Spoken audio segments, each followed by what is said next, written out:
Okay, so LinkedIn, I won't have as much time. I think we're getting close.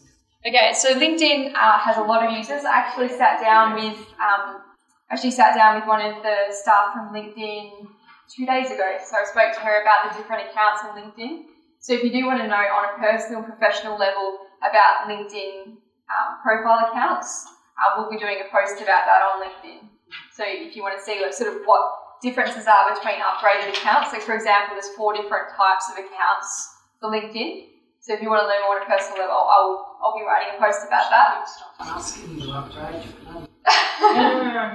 I'm on the second most expensive one, and yeah, I find it very interesting in terms of the comparison between features and sort of what's allowed and whether it's even worth it. I was going to say, what was your... You'll see. I'm still in the process of writing an article, but yeah, basically some of them I think really aren't worth it, especially because we're on Sales Navigator at the moment, and I just think it's a bit too cold call pressurized the way it's sort of done.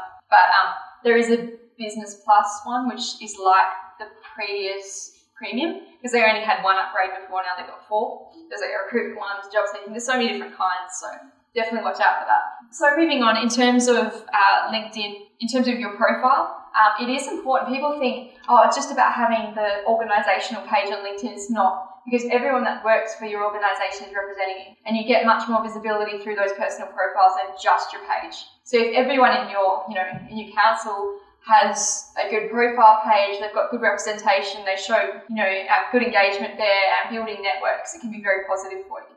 And there's also a couple of things that you can do to build an all-star account, which is another article we're posting.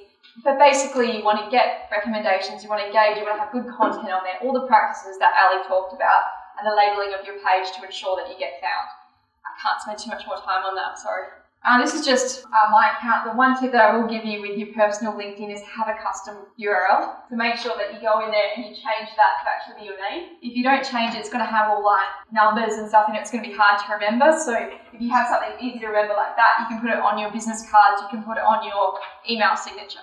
And sometimes have a play with your photo as well. So that was just my idle knock-up that you can do through an app. So just try something different, sometimes gets better attention. In terms of your LinkedIn page, the LinkedIn page really, I don't like it because the formatting is really awkward, but it's a good way to have at least something professional there. It's less fast moving than some of the other social media, but you can actually post articles, which is what I was talking about before, but generally you can do that through your personal or your public LinkedIn, so depending on what you want to do.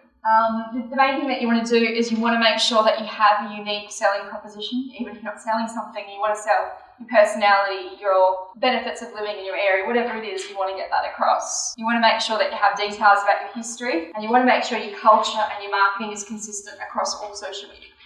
The other thing that you can do with LinkedIn is you can optimize your content, so you make sure that you're actually searchable, and it's all about keywords again. So actually knowing, again, trending keywords, topics, and putting that in your LinkedIn, and making sure that you update your LinkedIn page regularly with content. You can actually get followers on your LinkedIn page. So the main thing is definitely the difference between personal and your company page. So in terms of design, with your personal, you want a clean, professional face shot, but you can have a creative cover depending on your industry. So obviously I can have a little bit more fun in my industry than say you can in your industry, but it just depends on sort of what message you want to get across. With your company page, you want to make sure that it's branded and that you have clear logos like we said in the previous thing. With your profile, in terms of personal, you want to fill it up. You want to have at least 2 past positions, because that will help with getting to an all-star profile. You also want to make sure that you have projects in there, education. You want to fill out as many fields as you can. And definitely the volunteer section, most people sort of leave that. That's actually really good to have content in there about causes that you care about. In terms of company, you want to add a professional description, obviously, but what makes you different. So writing the copy with the tips that Ali gave earlier. In terms of requests and followers, with the personal accounts, one of the tips that LinkedIn gave is you really want to personalize any requests that you put out there. So if you are connecting with other people in the same sort of industry or other marketing people or businesses in the community, you want to personalize whatever you send through. So why am I contacting you? And obviously something that you've noticed about their posts or about their profile. With your company page, you want to encourage people to follow you and give them a reason. So what are you going to offer different on your LinkedIn page that you're not offering on Facebook or Twitter? You want to offer something different there.